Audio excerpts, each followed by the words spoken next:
President Trump spoke Sunday at Yokota Air Base in Japan at the beginning of a 12-day, five-country trip through Asia. He told American troops, "You were the greatest threat to tyrants and dictators who seek to prey on the innocent."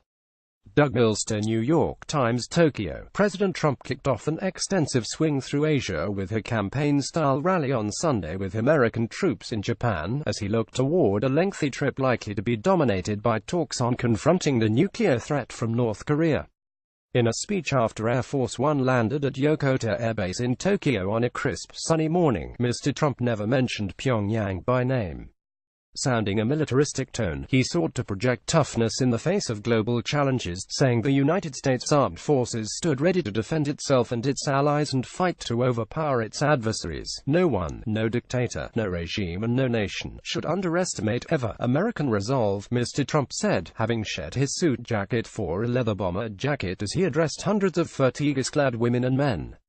"You are the greatest threat to tyrants and dictators who seek to prey on the innocent," breaking with tradition for American presidents on foreign soil. Mr. Trump used his speech to promote his domestic record with a distinct political edge, asserting that the economy and military were far better off since he became president.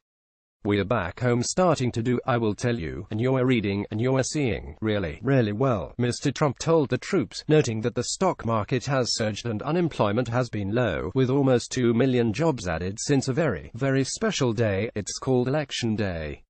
"We've dealt ISIS one brutal defeat after another, and it's about time," he added, then noting that he had proposed increases in the defense budget.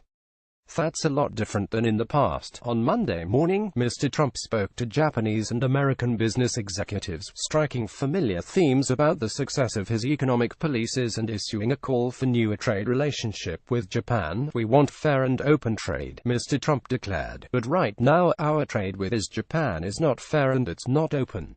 He predicted the United States and Japan would be able to negotiate a new deal that would greatly expand trade. On his way to Japan, Mr. Trump told reporters he would probably meet with President Vladimir V. Putin of Russia next week to discuss the North Korean threat, part of his 12-day, five-country tour through Asia that is also likely to focus heavily on trade. White House officials had said that a meeting by Mr. Trump and Mr. Putin, who last held face-to-face talks in Hamburg, Germany, in July, was a possibility on the sideline of the upcoming Asia-Pacific Economic Cooperation Summit in Da Nang, Vietnam. "We want Putin's help on North Korea," Mr. Trump said. The White House also signaled that Mr. Trump could decide on this trip to designate North Korea a state sponsor of terrorism, a largely symbolic move since it is already among the world's most heavily sanctioned countries. Still, the gesture would reinforce the administration's efforts to cast the North as a global pariah.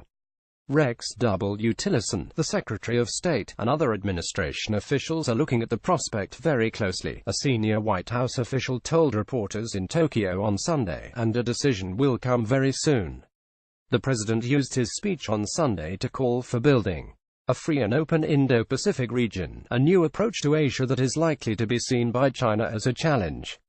The idea, first proposed by the Japanese and adopted in recent days by Mr. Tillerson, envisions the United States strengthening ties with three other democracies in the region, Japan, Australia and India, to contain a rising China. "We will seek new opportunities for cooperation and commerce, and we will partner with friends and allies to pursue a free and open Indo-Pacific region," Mr. Trump said.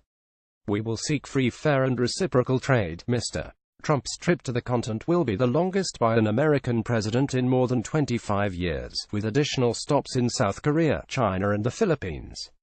Ahead of what his advisors called a grueling schedule of meetings and summits, the president got a chance to relax by playing golf on Sunday afternoon with Prime Minister Shinzo Abe of Japan at Kasumigaseki Gaseki Country Club.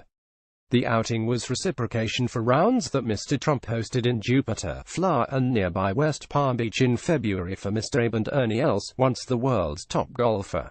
For Sunday's round, Mr. Abe invited Hideki Matsuyama, a Japanese golfer ranked 4th in the world. Before the game, the Japanese Prime Minister presented Mr. Trump with white caps in the style of the president's trademark red Make America Great Again trucker hats. Mr. Abe's were emblazoned in gold. Donald and Shinzo make alliance even greater. Prime Minister Abe is called a trainer of wild animals, said Fumio Hirai, a commentator on a morning news show on Fuji TV.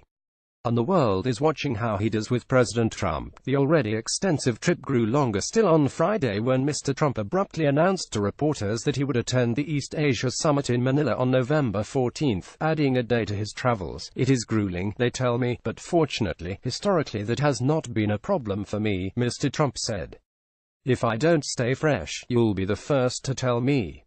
He'll stay fresh." White House officials have framed the trip as a chance for Mr. Trump to showcase his warm relationships with world leaders including Mr. Abe and President Xi Jinping of China, as well as to demand trade deals more favorable to the United States after his decision to withdraw from the Trans-Pacific Partnership. But it will also highlight the uncertainty in the region and around the world about what to expect from the Trump administration, and the degree to which major powers are charting their own course in the absence of clear signals from the United States. Mr. Trump also makes the trip hobbled by new questions about the Russia investigation back in Washington, sharpened in recent days by revelations that his aides sought to arrange meetings between him and Mr. Putin during the campaign. In contrast, Mr. Abe and Mr. Xi are newly empowered, with their countries handing them sweeping mandates. Mr. Trump denied being at a disadvantage when reporters noted on Sunday that Mr. Xi was in a particularly powerful position. "Excuse me, so am I," Mr. Trump said, citing stock market gains and low unemployment in the United States, and asserting that ISIS is virtually defeated in the Middle East. "We're coming off some of the strongest numbers we've ever had, and he knows that and he respects that," Mr. Trump said of Mr. Xi. "We're going in with tremendous strength." Mr. Trump's ability to stay on message during a lengthy and physically demanding trip will most likely be tested, with many opportunities for gaffes or intemperate language. On Sunday, North Korea's state media accused Mr. Trump of provoking the country with foolish remarks and said the only and one way for checking his rash act is to tame him with absolute physical power. The commentary in North Korea's state-run newspaper Rodong Sinmun added, "We warn Trump's coteries, once again. If they want to avoid ruin, do not make reckless remarks." Asked last week whether the president, who likes to refer to Kim Jong-un, the North Korean leader, as Little Rocket Man and spoke about raining fire and fury on his country, would seek to temper his rhetoric while he traveled through the region, his national security advisor was frank: "The president will use whatever language he wants to use, obviously." Lieutenant Jen H.R. McMaster told reporters, "I don't think the president really modulates his language. Have you noticed him do that?" Eric Schmidt contributed, reporting from Washington, Mitoko Rich from Tokyo and Cho Sang-han from Seoul. A version of this article appears in print on November 6, 2017, on page A6 of the New York edition with the headline, "President begins Asia trip with Japan Air Base rally."